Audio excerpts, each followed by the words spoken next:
Hey, what's up everybody? Kevin Pickling here, back with another video. I have the brand new M11 Monochrome that just got released today. So let's get into this thing and check it out. So this is my first M11 series camera that I've owned. I didn't get the M11 color version. For me, the M10P works great for that, but when it comes to the monochrome, for some reason I appreciate the higher resolution, so I definitely wanted to give this thing a try. So I actually picked up the EVF for it. I picked up the grip, which I really like, and I'm excited to see how the menu improvements, maybe some speed improvements, things like that. So let's get into this thing. I'm gonna get it unboxed and then I can take it out and do some test shots. All right, let's open this thing up and check it out. One thing I noticed right away is the box is a lot smaller than traditional Leica boxes, so just kind of more economical, saves a bit on packaging, maybe a bit more friendly to the planet. Let's open this thing up here. All right, first off, we have I believe this is like what explains the extended warranty when you register the camera. So we have that in here. Got the owner's manual, nothing special there. Some more warranty and certifications here. Laser cut foam, and we get right into the camera, which is a little different. Like I said, usually there was these tiered layers and manuals and things were on different layers, so it's kind of interesting how they integrated that this way. Got the camera here, wrapped in their traditional plastic like Leica likes to do. All right, so right away I notice how lightweight it is. This camera is aluminum versus brass, which I prefer the brass from a quality standpoint, but in reality it probably doesn't really matter. The finish is quite a bit different. It is like a textured finish, and it must be maybe something to do with making the top plate out of aluminum. I'm not sure, but yeah, quite a bit different than your traditional black chrome, which would be over brass. So that's interesting, kind of first impressions right away. Checking that out. You got your Leica body cap. And again, being my first time with the M11 series, it's very weird to have no bottom plate on here, but I actually do really like this. The SL system, and I think it originated on the Q for the battery, is super nice. I mean, just it seals in there, it pops in and out really nice. So I think this will be a welcome improvement. You have your USB-C here, which this is really cool. It comes with the Leica Photos cable, but it's actually a USB-C to Lightning. So if you use Android, sorry, but if you use Apple, very cool, because generally for me, I'm carrying a SD card reader for an iPad or for my phone for when I want to do quick edits and things like that. But also, Leica, in my opinion, for being such a small company, has a phenomenal app on all their cameras. So I'm really excited to see how the app, maybe they improved it, made it a little faster, but having this cable to do instant transfers, that's super cool. All right, let's set the camera down here. All right, so we have your new style M11 battery, which looks quite a bit bigger than the M10. I'm not sure capacity-wise if it is, but I have heard great things about the battery life. We got the charger here, or part of the charger it looks like. I believe this attaches to a USB-C cable. Yes, it does in the back there. It's really nice. All right. Here, it feels like we got the strap. These are very, very standard Leica pouches. Got the strap down here. Yep, this is the traditional monochrome black leather strap, which I think is nicer than what comes on the typical M's. Could be wrong, in the past that's been the case. But I won't be using that as I make all my own straps. So like this is my kind of go-to monochrome strap. It's like a matte black alligator. It's all worn in. Super nice. I'll get that on there. All right, what do we have down here? Got another cable, it looks like. Oh, this must be for your charger. Yep. Interesting. They're going to provide a brick that is USB-A to USB-C. I would expect it to be both USB-C, but this is how they're doing it. So this charger's cool. Has some international plugs. Comes with a few in the pack here, which is nice. Yeah, so very, very simple unboxing, really. There's not much to it. I feel like there's quite a bit less than normal in the boxes and kind of what comes with things and the kind of the presentation of things and making it very deluxe, like a luxury product. But I actually appreciate it. Hopefully it's more eco-friendly for the environment. But yeah, it's a really nice camera. Looks, like I said, very lightweight. So let's throw the battery in here. So the way the battery system works on this, it just clicks into the bottom. Like the SL, you flick this lever here, or the Q, I believe now the Q2 has it. The battery will not come out, which is very cool. You give it a tap, whoop, and it comes out just like that. And then again, just goes in like this, snaps in.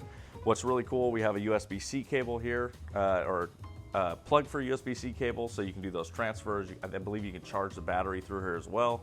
case you forget your charger. That's really nice, which I have done on trips and had to spend crazy amounts of money on chargers or try to track one down. So that's really nice to have that option, as well as data transfer. Something that's really cool about this camera is it has 256 gigabytes of internal storage versus the M11 64, I believe. So that's pretty nice, especially considering the resolution. I was appreciative of the storage in the M11, but always wondered why it wasn't a little bit higher. So that's nice to have that in this. And I believe the back glass is made out of sapphire glass now, so it should be a lot more scratch resistant, which is something we've kind of seen on the P variations of Leicas. So the M10P, I think even back to the M9 had like Gorilla Glass.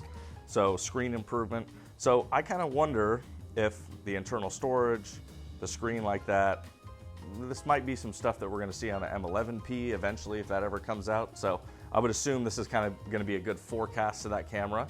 But yeah, it's good first impressions. Everything's matte black. I love how it looks. Let's throw this Apo lens on here. So this is really cool. It's the 50 Apo black chrome, so it matches on the camera really good here. And the Apo is absolutely my go-to lens on the monochrome. I mean, for me, there's just nothing better. It just really gets the best out of the resolution and takes advantage of the camera. And it's funny because I'm not the biggest Apo on color fan. I don't know, I just don't feel like it has the character, or just, I don't know, it just, for some reason, it just doesn't gel with me. But if I could lock an Apo onto a monochrome like this, I would not be mad at that at all. So it's interesting how my mileage varies on using a lens like this, whether I'm using it on a color or a monochrome camera. But the Apo originally came out with the monochrome and the M9 to kind of take advantage of what you get in extra resolution with the monochrome sensor. So it does kind of make sense. It was really designed around this system. Another lens that I love to use is the 50 Rigid, which is an incredible lens. It's the version 1 Summicron that came out, I think, in the mid-1950s. It's an amazing lens. I love using color filters in the monochrome. Let's throw the EVF on here. This is like way nicer than the older EVF, by the way, which for what it costs, I feel like this is how it should have been all the time. But anyways, clips on here.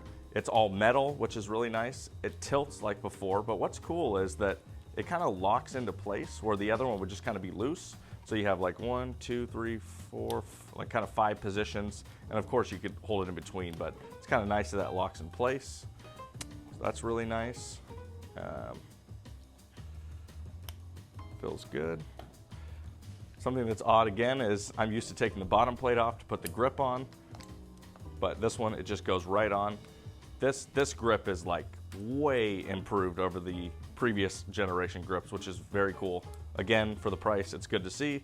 You have battery door access with this rubber flap here, which is very cool. And something that is the biggest improvement for me that I'm really excited about, we have an Arca Swiss mount on the bottom of the plate, which aftermarket company has been doing for years. So if you're shooting on a tripod, you're doing landscapes, which these high resolution cameras now are amazing for. You have a tripod mount. It's very easy. It goes all the way across. So really looking forward to using that. That's really nice. But yeah, this thing's pretty much kitted exactly how I'll take it out in the field. Throw my strap on there and let's go take it out for some test shots. Hope you enjoy.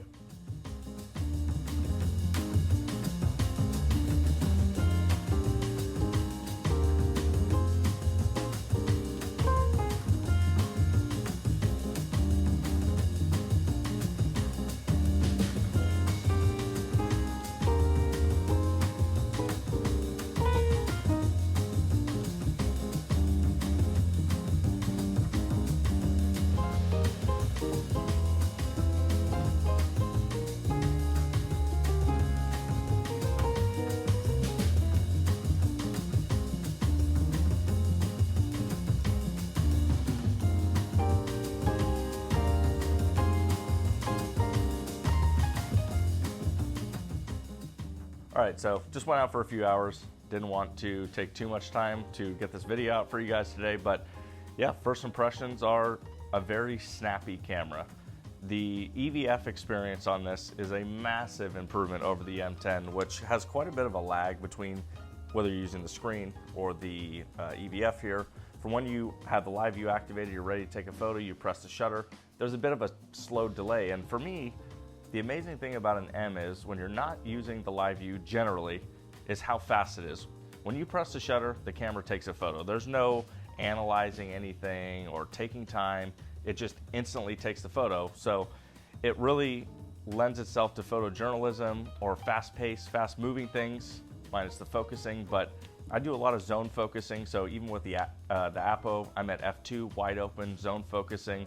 So the speed of how the camera reacts is very important to me and something I expect. So I think they've gotten that EVF experience pretty dang close to what you would usually expect out of an M film or digital, having that instant shutter press. So for me, I think that's maybe gonna be the biggest thing about the camera that's improved for me.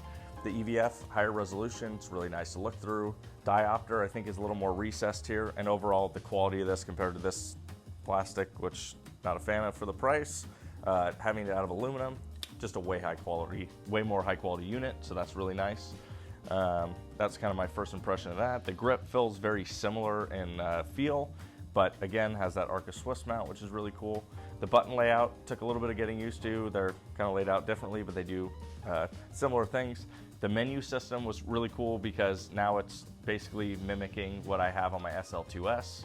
So kind of streamlining across the platforms, which is really nice to have that. So I enjoy, even now with the M10s, but it's gonna be more with this. When I switch systems back and forth, which I often have 2 or 3 different types of systems on me while I'm shooting, it's gonna be really nice to just kind of jump back and forth like that and have a little more familiarity with the menus and lack the confusion that happens sometimes, which will be nice. Yeah, the finish, again, kind of that textured finish. The lightweight is nice, feels good out in the field. Now let's talk about the images. So I didn't get to shoot in crazy high ISO, which is one of the big benefits of this camera. The native range goes all the way up to 200,000, but I think the image quality is definitely a step up. I mean, you're getting a lot more resolution, and then you're also taking advantage of the monochrome. So this is a huge jump in resolution over the M10 monochrome. But one thing I will say is I have heard that they thin the glass that's over the cover glass in the sensor to improve it with the M lenses. And yeah, I think all these things add up to give a really nice image quality. But what's cool is it still works great with vintage lenses. And something I found is as you get into higher resolution cameras, the vintage lenses kind of start to get out of their own and they don't work as well. And I think Leica realizes that, and they've made some improvements to the cover glass, like I said, to kind of account for that, which is really nice. So even this 1950s lens, I also tried my 35 double aspherical, which is quite a sharp lens, so I wouldn't expect that to struggle, but I will be testing a lot of different lenses over the coming days, and I actually have 2 big shoots coming up the next weekend. So shooting the Long Beach Grand Prix car racing, so we'll do a little bit of that with the monochrome, and then also I have a fashion shoot tomorrow. So I'll have a lot more test images and a lot more opinions here coming soon, but just wanted to make this kind of first impression, show you guys a few test shots, get it unboxed, and show you what the M11 Monochrome is all about. So I'll be back real soon with some more videos, with more test shots, things like that. But for now, I hope you enjoy and have a great day. See you next time.